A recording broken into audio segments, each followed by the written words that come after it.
വാക്കിനും പ്രവൃത്തിക്കും ലൈസൻസ് ഇല്ലാത്തയാളാണ് American president Donald Trump എന്ന് ലോകത്തിന് ആർക്കും തെളിയിച്ചു നൽകേണ്ട കാര്യമില്ല. എന്നാൽ ഇന്ത്യക്കെതിരെ ട്രംപ് നടത്തിയ പരാമർശം ഒരിക്കലും അംഗീകരിച്ചു നൽകുവാനോ കേട്ട ശേഷം മൗനമായിരിക്കുവാനോ കഴിയില്ല.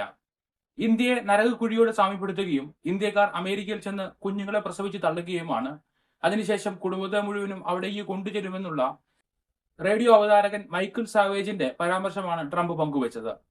ഇന്ത്യക്കൊപ്പം ചൈനയെയും കൂട്ടിച്ചേർത്താണ് സംസാരിച്ചത്. മൈക്കിൾ സാവേജിന്റെ പോഡ്കാസ്റ്റിലൂടെയുള്ള ഈ ആക്ഷേപകരമായ പരാമർശം അമേരിക്കൻ പ്രസിഡന്റ് തന്നെ പങ്കുവച്ചതാണ് ഗൗരവകരമാകുന്നത്. ഇത് അമേരിക്കയിലുള്ള ഇന്ത്യക്കാർക്ക് തികച്ചും ലജ്ജയുണ്ടാക്കുകയും ഇന്ത്യയെ തന്നെ അപമാനിക്കുകയും ചെയ്തതിന് തുല്യമാണ്. അമേരിക്കയിലെ ഇന്ത്യൻ എംബസി ഈ പരാമർശത്തിനെതിരെ പ്രതിഷേധം അറിയിച്ചിരുന്നു. എന്നാൽ അതിനെ അപലപിക്കുവാനോ തിരുത്തു വരുത്തുവാനോ ട്രംപ് തയ്യാറായിട്ടില്ല. ഇറാനിലും ഹോർമൂസ് കടലിടുക്കിലും അമേരിക്ക നടത്തുന്ന നടപടി മൂലം ഏഷ്യൻ രാജ്യങ്ങളെല്ലാം തന്നെ ദുരിതത്തിലേക്ക് നീങ്ങിയിരിക്കുകയാണ്.